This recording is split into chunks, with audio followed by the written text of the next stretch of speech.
I'm very big on if it's your first business, do a service-based business. Like it's the Yes. lowest risk. You just sell your time because you either got time or money. If Yep. you need money, go sell your time. You learn so much because people that they open restaurants, right? Or they open these businesses, they need capital. And that's a high risk of failure. You don't want that. And you started, I don't know your first business before, I'm assuming agency, but you wear every single hat. Uh, you fit every single role. You learn so much about business, even if you're not a business owner. What are K1s?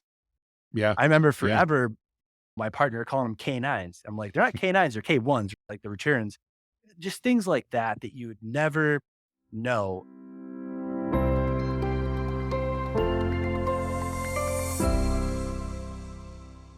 Hi, and welcome to the 91 Day Success Podcast. Today, we've got a real treat. I'm actually talking with Chris Ake from Grand Rapids, which, believe it or not, I'm actually talking to somebody from the same town. It's amazing. Chris and I have known each other for probably a little over a decade. We were just trying to figure out on the pre call how long. But this will be an interesting conversation because Chris and I started as competitors and doing very similar work for similar clients. And over the last 10 years or so, things have evolved a bit. And I'm really excited to catch up with Chris because as we were chatting up front, I think, Chris, the last time we talked was probably about 8 years ago as you were moving offices, and then life happened to both of us. And while we've stayed connected, we haven't actually talked in a long time.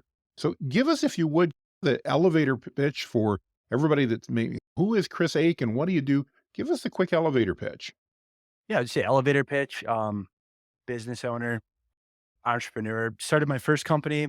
That's how we met back in 2011. And we essentially designed mobile apps for small businesses. Started that my senior year of college. Never thought I wanted to be a business owner and just kept building ever since that and opened many different companies, invested in things like real estate, other businesses. So I would just say overall entrepreneur. I'm on year, I believe, started 2011. So on year 12 going into it. So I have over a decade, but I'm also fairly young in my career. So just building and learning. But yeah, I would just say entrepreneur. Simple as You that. know, the best of so many worlds. I know, Chris, when we got started, you were at the time running Grand Apps and, like you said, creating apps for people. And I know that was now a past chapter of yours. I know one of the things that you love to do nowadays is to talk about things like startups and business and investing, entrepreneurship and software development. One of the things, and I don't know if you want to start here now, but I really want to talk about your software company, Sidekick, and learn a bit more about that. But I'd also love to hear some of the other things that we do. To get us started, though, if you would, tell us, you mentioned you started as a senior in college, is when you started Grand Apps and that. Real quick, how did you get into that? How did you grow it? And talk to us as much as you can about how did you then make an exit from that? Yeah. So this was going into my senior year of college. I transferred. So I lost a semester. So I had the spring, the summer, and I had the fall. Going into my summer classes and my fall classes, I had no idea what I wanted to do. Senior, probably average, typical senior in college, no clue. And my professor made me read this article on Groupon. Or basically, it was like, you read this article, and I read it, and it was on Groupon. So we fast forward. I call my buddy from my previous college. I was like, hey, I have this idea. I want to build the Groupon for college kids. So we start building the website. He actually gets a job at Groupon after he graduates. And he says, hey, I signed a non compete. I can't work on this project anymore. I was not a developer, so I asked him what to do. And basically, he referenced me to it was like an Upwork, but back in the day, I forget what it was called, maybe Elance, I believe, something like that. And so I hired this team out of India to finish up the website. Going into that last semester, I thought that's what I was going to do. Ran out of cash. I was waiting tables. And that's when I met my first business partner. And I would say more of a mentor. It was my last semester of college. He was doing something similar. It was called Manly Deal. And I was doing Unbubble. And I met him, had coffee, and this guy was very smart. He was 27, owned his own chiropractic clinic. He had this startup running. So I basically said, hey, I kind of have this going. I have no idea what I'm doing. Is there any way I could just work for you and help out in some way?" So I started at his startup. I did cold calls, basically just calling businesses around Grand Rapids. "Do you want to join our daily deal site, Manly Deals?" It's like Groupon, but we target men. That's our niche. And we tried to sell that. We saw the bubble coming and all these companies getting sold or just shutting down. This was 2011 in that winter, that fall and winter. So he came to me and said, "Hey, what about mobile apps?" At the time, Jonathan, I had a BlackBerry. I was a laggard. I didn't use Blackboard, barely used anything technology related. Facebook was just coming online. Social media as in 2011 was almost nobody was using it Yep. besides like college kids. And so I just trusted him. He was like my mentor and I would say like a big brother. And I looked up to him being very smart in business. So I was like, "Hey, let's do an app company." So graduated, I started an app company, knew nothing about apps and just kept building that over time. And then we actually sold 9 years later to two employees. One of them I actually went to high school with, which was cool, Brandon Ross. So sold to him. But yeah, that's how I started. I had no clue.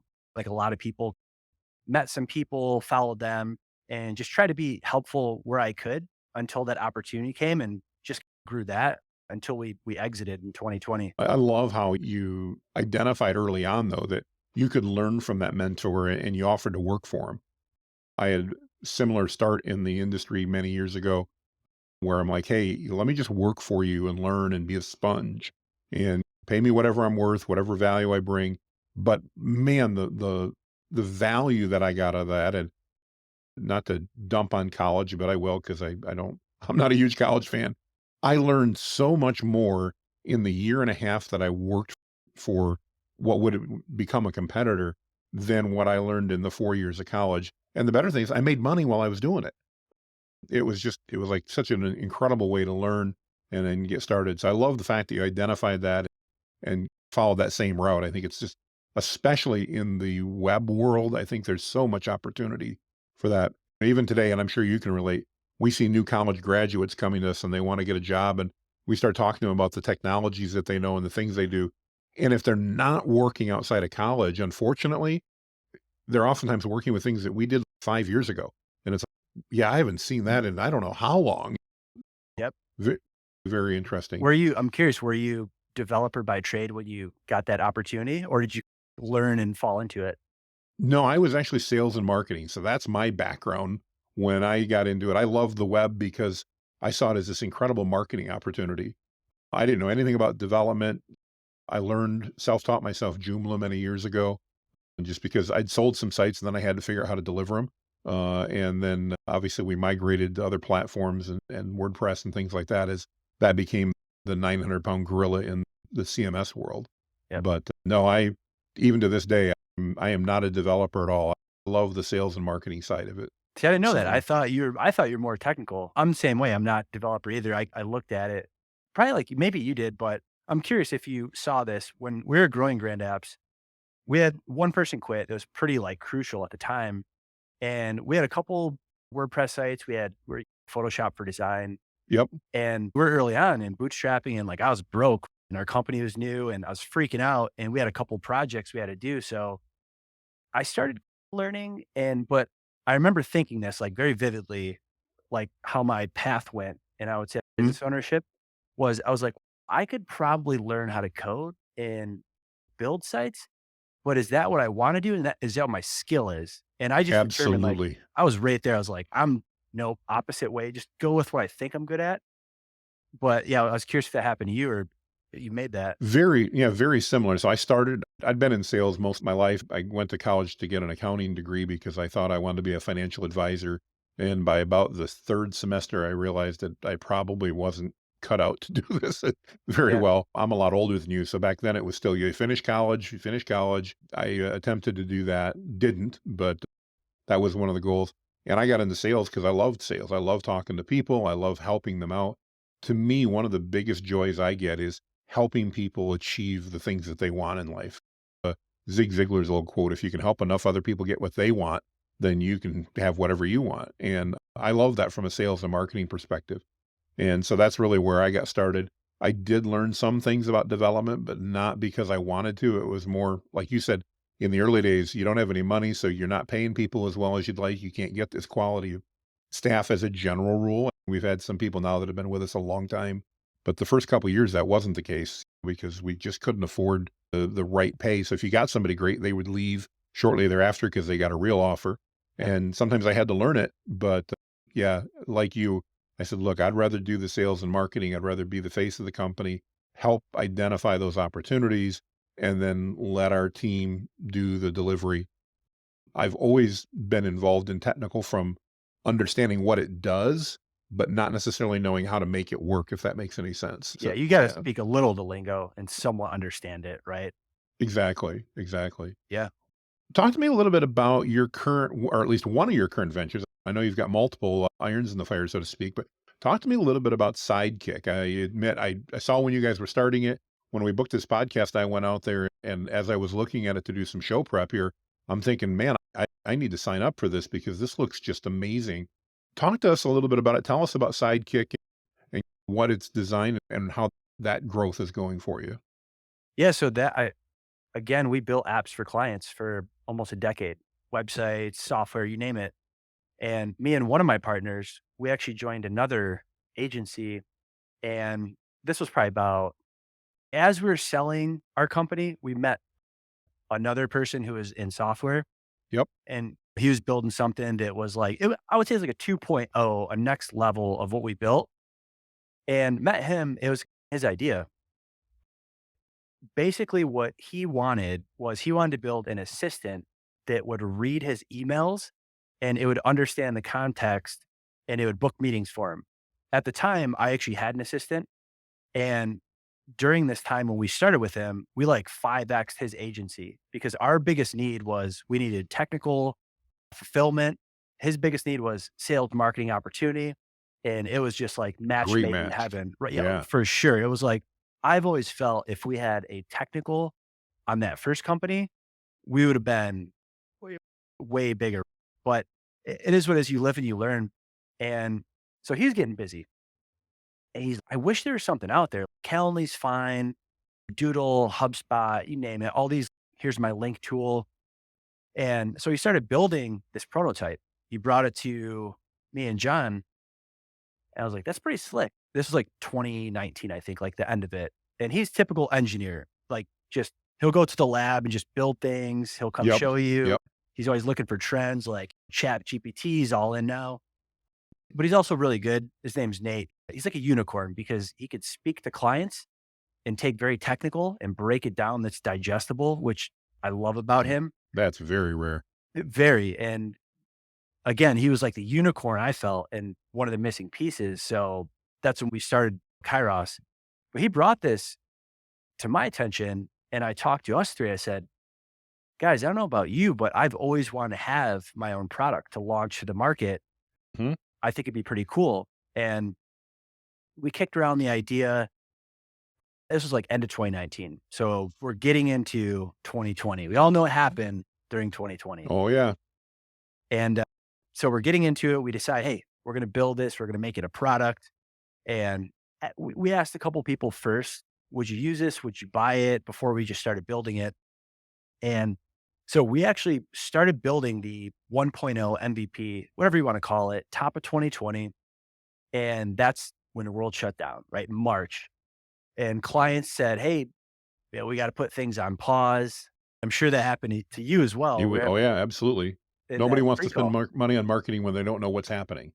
no one wants to do anything with it. The whole world shut down. Exactly. Yeah, We've never seen this. So yeah, those were interesting times. We actually did get the PPE and we kept everybody because at the time we had like staff of, it was only five, but we didn't want to let people go at sure. Kairos.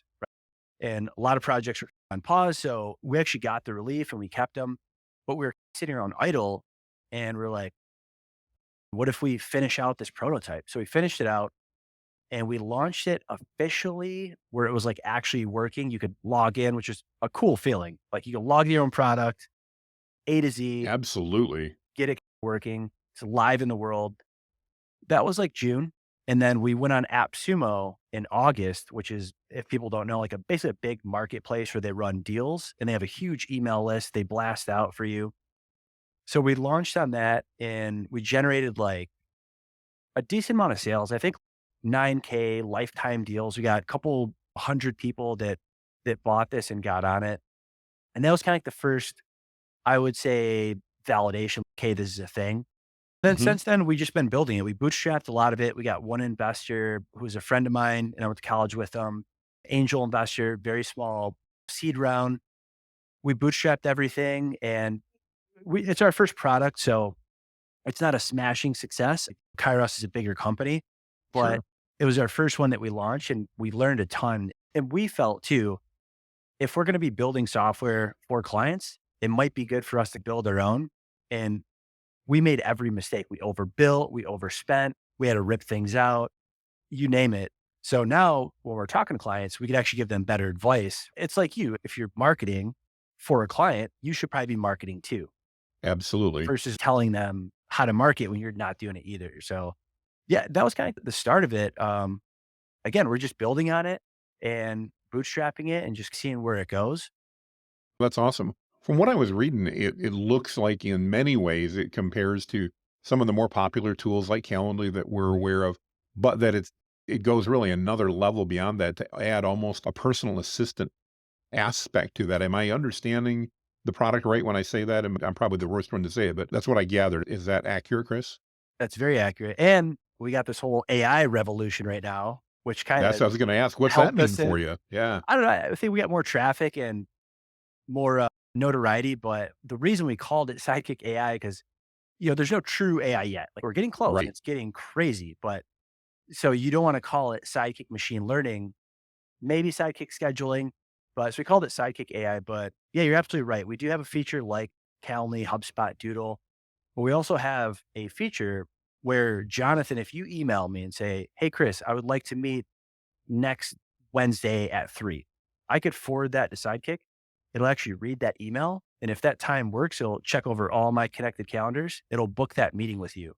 If it doesn't work, it'll reply and say, "Hey, here are times that may work," or you could find some more times. And that's the AI, I would say, machine learning aspect of it. And that's the core in the original version of how we built it and why we built it. The reason we have all these other features is simply because users wanted them. Users like, "Hey, I want like that, but I also want like a Calendly feature, like a scheduling page." Sure. So we just built it out based on user need. And it was good to launch that because it's very familiar and easy for people to understand. And then we could gradually introduce this other tool that we have that could basically help them schedule in different ways. Because scheduling is tough. Like, It takes so much time and it's so much back and forth. As you're describing that email functionality, I'm thinking over the last couple of years, how many literally hundreds and hundreds of hours that would have saved of back and forth emails. Hey, Chris, what about this time? What about this time? What about this time? What about this time? I love the idea. So if I understand that, what you're saying, if you and I, like when we were scheduling the podcast, if you'd said, hey, I can go ahead and do it on Thursday, the 30th at 2 o'clock. Psychic AI would literally do that. Look at my connected calendars. I saw there's a team feature. So not everybody knows it, but Mike is our producer. He's sitting in the background now. It would check his calendar as well. And then it would be able to come back and say, yeah, Chris, that's good. Or if it wasn't, it could actually propose alternatives based on rules. Am I understanding that? yeah, yep. Okay, So it's dude, like I got to sign up for this. This sounds yeah, absolutely amazing. yeah, Wow, I love that. it was cool. We built it. There was only one competitor that was like a main competitor. It's called X.AI. We didn't know about them until after we started building this, and Sure. they sold probably like a year and a half after we were into it, and I actually reached out to their CEO. I was like, "Hey, can you get us on the list?" Because basically they sold to a bigger company, and all their users, they were like, "Hey, you have to go figure something else out, a new scheduling tool, because all of our features are gonna be wrapped up in this other big software, and you guys can't use this." Oh, wow. So, yeah, we asked them, and the CEO was like, talk to compliant, blah, blah, blah." We got the runaround, and they didn't put us on the list, but I was like, "All right, we'll keep building it." But yeah, that was like the only one that I knew of. I'm sure maybe there's something out there now, but it was like us and them at the time when we were building it, which was cool.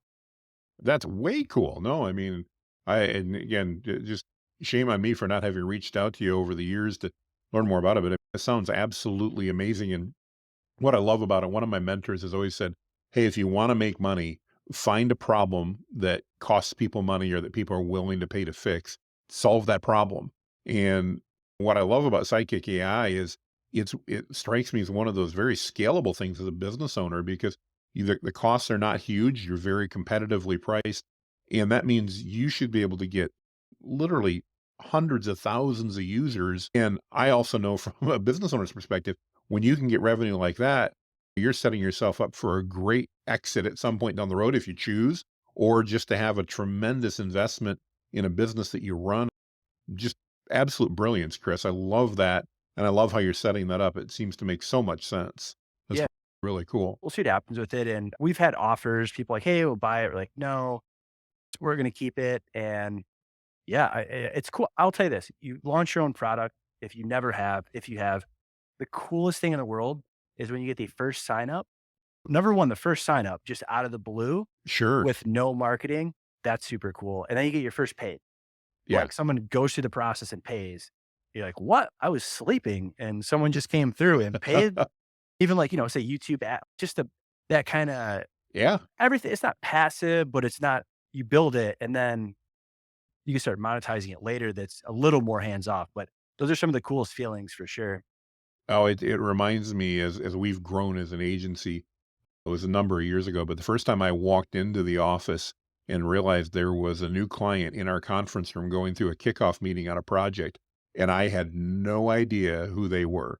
And it was like, wow, for the first X number of years of the business, I did all the sales. I did all that. And as our team grew, I remember it was one of the happiest days of my life walking in and going, wow, there's a client in there and I have no idea who they are. And this is so cool. Yep. I So can die and everything's still working. We're good, right? yeah, Yeah. exactly, yeah. Well, that's absolutely fantastic.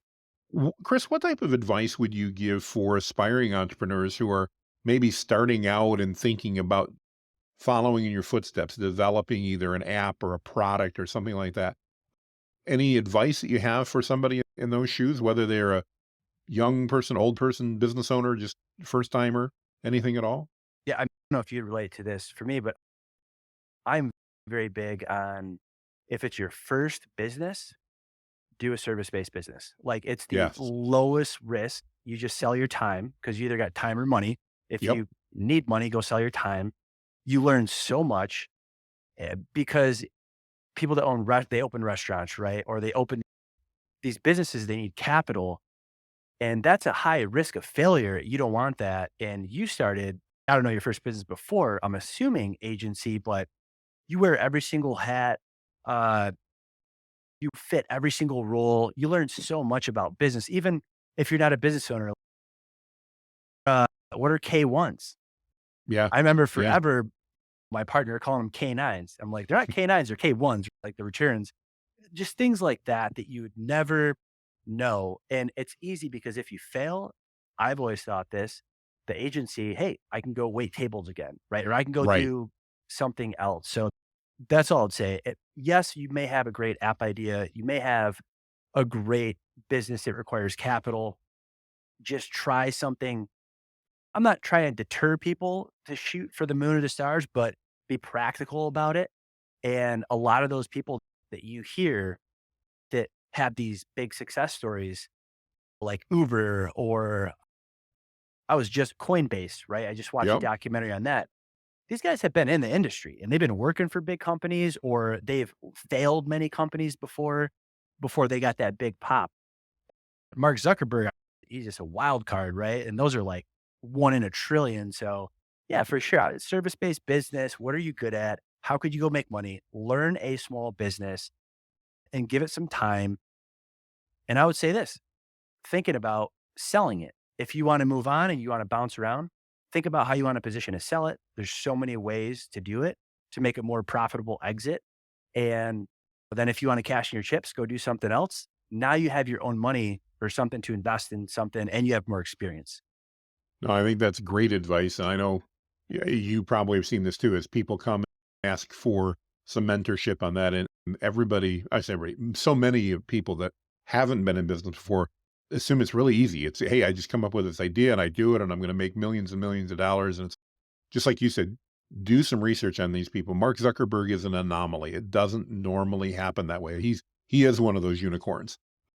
Everybody else, business start, failure, pivot, failure, pivot again, failure.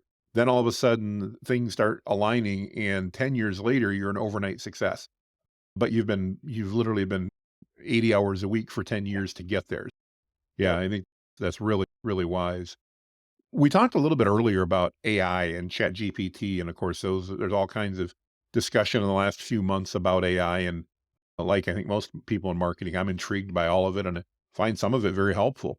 How do you think those developments fit in with what you're doing with Sidekick and the roadmap as you guys look ahead? How do you see AI impacting what you're doing there? Yeah. I can give you like a real example of right now how AI is impacting, I would say, Sidekick and then also our agency, Kyros. So Nate, what he's been playing around with is it's actually not bad. You could give it a very basic problem in coding and software, right? Yep. And ask it this question, and it'll actually give you relevant answers. One of our developers, Doug, he's been using GitHub Copilot, which I think is similar-ish, maybe. Don't quote me. I'm not a developer, Yeah, that's but all right. Not um, sure either, but yeah. so things like that. And these tools right now in the world that I'm in are very useful for our team to kind of get quick answers. Another thing for like marketing, Austin Reynolds, our VP of sales, he actually was using it to do LinkedIn content. And he was like, Mhm. he's like, I don't know if I should, do I give credit to ChatGPT or not? Like Nate, my partner as well, was doing blog posts, like my conversation with it. It's been used as far as a little bit for marketing, but also troubleshooting, finding answers very quick because it's very fast processing all this information. Those are a couple ways that it's really been impactful for us. Yeah. No, I agree, and I think what we're gonna find, and I'm gonna go out on a limb here with my crystal ball that's often cracked, but I really think what we're gonna see with AI in when it's most effective is when people learn and especially in the ChatGPT world, how to prompt it effectively. We've even seen that as we use it to help us do things. One of my favorite things is to proofread a document. If I type it, I'm gonna mess parts of it up. And yes, we've had Grammarly for years that helps with that. But I love the fact that I can throw something like that into ChatGPT and it'll catch things that, again, generally I'd have a proofreader catch, but it does it literally in seconds. And it's just amazing to me how some of those work. But again, we've learned what you ask it to do makes all the difference in the world, and how you write that you want it proofed makes a difference in the output that you get. And I'm there's so curious, many variables. I got to ask you this question. What's your theory? Like, I would say, what's your quick theory on AI? Some people are terrified. They think it's going to enslave us. Let's say it gets to a consciousness. Some people fear it, enslavement. Some people think it's going to be helpful and useful. I have an I'm idea that I haven't heard kicked around. So I want to hear what you think about it. I think it's all about opportunity, candidly, and I think it's gonna create more and more opportunities. I do think like every new technology that's out there are gonna be people that are gonna be left behind because they're not gonna embrace it, and it's gonna happen. You and I saw that early in our careers when we would work with businesses that are like, "I don't need a website. What would I want one of those for?" It's because your customers, if you don't have one, they don't think you're open. We have a client, not our normal client, but I have a client right now that's Amish who can't access the internet, who builds sheds and does a lot of work with us because they have learned that their customers aren't Amish.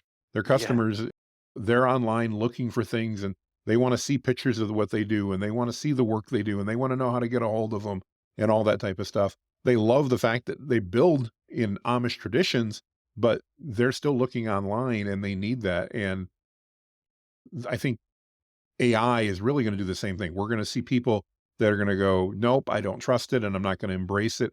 And they're going to get left behind. I don't, I just was reading an article this morning about Elon Musk is saying, oh, AI is growing too fast and we got to be careful. I don't think he's worried about that at all. I'll go out on a limb and say, I absolutely think he's trying to get caught up and he's trying to figure out how to get the government to slow down his competitors so that he can catch up. I don't think he's concerned one bit about AI being a problem. My Twitter theory about when he bought it, I was like, he has Tesla, one of his main companies, and he has other companies. And if he buys a social media platform that's mentioning Tesla, he has access to lifetime information on positive feedback, negative feedback about his product, ab- Absolutely. about his product. So he could see, oh, this happened or this is bad. Let's change this. The market wants this. That's live. That's like a live survey ongoing with tags and based on all the data they have. That was one of the reasons I thought he probably bought that because I was like, wow. Because I've heard stories where he's always on Twitter. You could see when he's tweeting, but Sure. he's always like reading about what people say about Tesla and good and the bad. So now he has access to all that information. You can make the Yep. product a little better. So that, yeah, I was like, that was a brilliant move. Touche for that. Yeah. Let's face it, he's done a little better than either of us have financially. I think he's probably a pretty bright guy. I'm not gonna second guess him, but Yeah. no, again, I'd love to hear what's your perspective on AI between fears and opportunity and that what are your thoughts on it, Chris?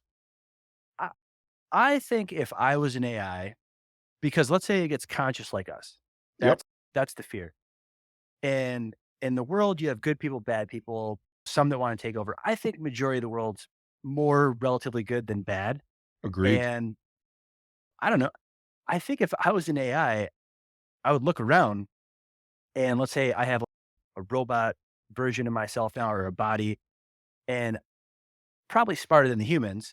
So why not go explore the universe?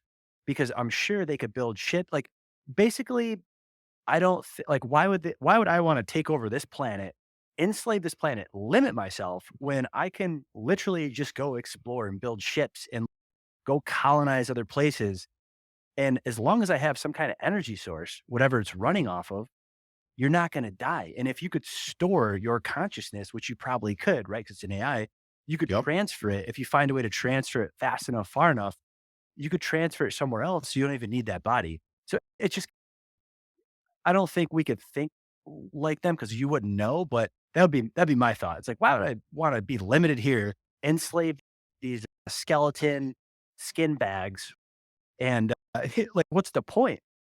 Yeah, Just to enslave them? But no, I think if they came to a consciousness, I mean, I think they would probably even be thankful in a way. Maybe again, some probably be bad, but it's kind of, hey, you guys made us. That's cool, right? You guys are the yeah, inventors and kind of the gods. And thank you for bringing us into this to work together to make everybody survive. And you will have the bad and the good, but if majority are the good, that'll probably win, and you have to keep that at bay. But I don't know. I just don't think there's any reason to be terrified over it. And I agree with you with the new technologies and losing jobs. The jobs just shift to different right. things. Exactly. Social social media comes out. We have social media marketing companies now. We have people that work on the social media. It just rotates. Yeah, no, I agree, and part of it's a choice too. I choose not to live in fear of what lies ahead. I don't wanna live a fearful life. Trust enough that between the smarts God's blessed me with and the intuition and the fact that I do have generally a positive belief about mankind and who they are, we're going to figure it out and we're going to manage it. We've managed for thousands of years so far. And have there been ups and downs? Sure, there always will be. But I'm not worried about any of that. And I think from my perspective as an entrepreneur, I'm excited about it because I see a host of new opportunities in ways to better serve customers. And my wife laughs at me because, I've got Chat GP as a shortcut on my phone and I use it for all kinds of things. And she goes, "Why do you love that so much?" And I go, "Because I can do more in less time." Yeah, Now, it's is it crazy. perfect? No, Yeah. I don't trust half of what it tells me as far as facts because they're not always right. Yep. But again, I'll go back to the proofreading, which is what I use it to do a lot. Or if I need to craft an email and I'm not sure what words to put to it. It gets me 95% of the way there in 10 seconds. And then I can finish it up in another 30 seconds to a minute and move on with my day. And I can be more efficient and more productive versus spending 15 minutes pondering and thinking about it and worrying about the words that I'm using. You see it. And that's just one of many things. Yeah. Yeah, no, I think it's exciting. As you look forward, where do you see Kairos and Sidekick going in the next 5 to 10 years? What are some of your plans, if I can ask you to share? Yeah. going through the cycle from start to sell, yeah, like the next thing that I would sell if I sold a company, it's got to be like big life changing. The first acquisition was it was nice. You take some chips off table. Sure. It wasn't the biggest company. You learn a lot, but for me, I look at it from the standpoint of software is always going to be in my lifetime, I believe, and I like owning a company that builds software. So I want to hold on to Kyros as long as I can. And we have these conversations amongst me and my partners. It'd be nice if we could launch some other products, build those, Sure. but you can't force those. We thought about maybe buying some other agencies or buying some other software companies and scaling those up. So that's definitely on the table. But yeah, just building it. Now, as far as company size, I used to think back early 20s, mid 20s, I want to run this huge company, thousands of people. If that happens, cool, but I don't have those same intentions anymore. I would be happy with a team size. I think Kairos, we got up at one point to 25. Yep. I'm cool with about 30 to 40. I'm A-okay with that. And building that, keeping that going because everybody's making good money. I invest in real estate as well. So I have some properties, building up on that, hedging your bets into different things. Yeah, Absolutely. I, I want to keep Car as long as I can. Sidekick, it's our first product. We'll see what happens. We've always thought like a doomsday scenario is basically just make it a free scheduling tool forever for free for anybody, maintain it, update it, just get a ton of users on it, and then figure out what to do with that. Whether we have Yeah. other products or we could have, hey, Kairos actually built this. Do you guys have software development needs? Those are like the general thoughts and plans. Life changes quick and Oh, yeah. things things pivot. So we don't have like a this is the mark. I've never been a person like that. This is exactly the what we're doing kind of thing. But that's like the general idea of the direction we're going towards. Very cool. Very cool. It's exciting to hear that. And again, it's so cool to see how life takes different paths along the way as you go forward. So, Chris, one of the questions we always ask on the podcast, and I don't know I prepped you well for this, so apologies, but I don't often do that on purpose.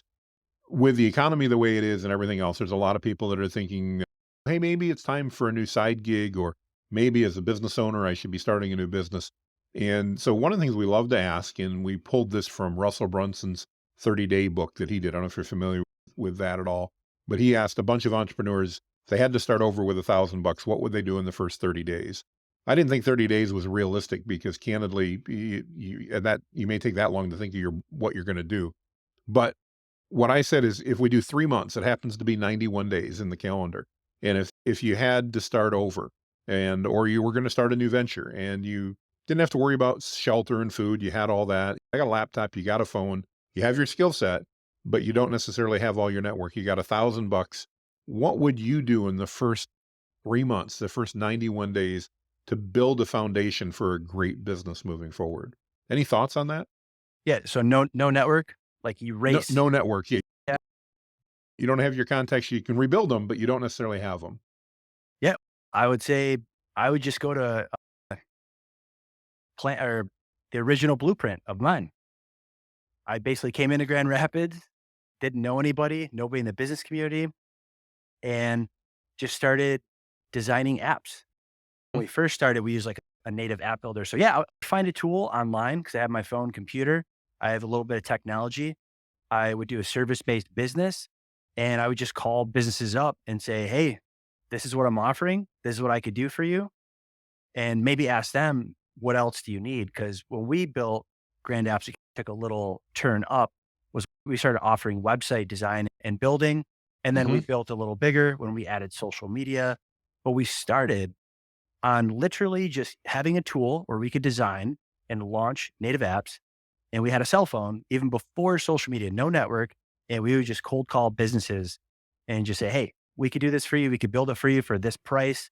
We knew nothing about pricing. And I would just do that. If I was starting over, 100%. Now, if I was starting over with my contacts, I would just call up Different you story, or yeah. call someone, yeah, Yeah. like, "Hey, let's Yeah, start a different story, business." yeah. And yeah, but yeah, I would just go back to that, and that kinda is like the first advice of the service-based business, a new entrepreneur, or if I do that again, because the only thing you're gonna lose at the end of that is you're gonna lose 90 days, and you're gonna lose time, but you're also gonna learn a bunch of different things. So Absolutely. why not? No, it reminds me a lot of nothing happens until somebody sells something, which as a sales guy, I've thought of many times in my life and reminded various operational people that have gotten in my way the same thing that this is all great and fine, but nothing happens until somebody sells something. And I love that. It's just that really needs to be your first step. You need to go out and you need to sell something. And then once you've sold it, now you can build, you can pivot, you can do what you need to do, but you need to start by selling. So, no, it's For great. sure. Yeah. Even do a brokerage business, have people design on like a Fiverr, Upwork, whatever they charge, and then just do design. And then Yeah, sell the design, but be the management and get a management fee for that. People want yeah, there's a billion different ways you could do that. I absolutely. never been a flipper, you could flip, right? People do Yeah. that, but yeah. No, tons of options. And that's what's always exciting. That's exciting. Chris, if people are interested in learning more about Sidekick or Kairos or whatever, I know Mike said you got them a bunch of information. We're going to add that on here, links and that. But just to tell them if they're in their car right now and they don't have time to write that down, if they want to learn more or they want to find out how you can help them in their business, what's the best way for them to reach out to you, Chris? Yeah, you could just look me up on LinkedIn. My name's pretty unique. There's not too many of the Ake family, but yeah, KyrosDigital.com, Sidekick AI, or SidekickAI.com. Do the contact form. It'll definitely come to me if attention Chris Ake. But yeah, I would say those two websites and add me on LinkedIn. Definitely happy to connect. Awesome. Awesome. Chris, I really appreciate your time today. We've got to not go 8 years again before we connect. Agreed. Uh, and especially since we live in the same town, it really shouldn't be that hard. Yep. But I really appreciate the time. Appreciate you joining us and kudos on the growth. Really exciting to hear your story. It was definitely great being here, and thanks for having me on, man. I appreciate it. Absolutely. If you're watching, thank you so much for watching the 91 Day Success Podcast. We love to share stories and hear how other entrepreneurs have been successful. If you know of an entrepreneur whose story you'd like to hear, let us know. We'd love to reach out to them and see if they'd like to join us on the podcast as well. And in the meantime, if you have any interest in apps or anything that Kairos is doing, reach out and talk to Chris. I can vow he's been around in the business, he knows what he's doing, and he'll give you a straight answer. With that, everybody make it a great day.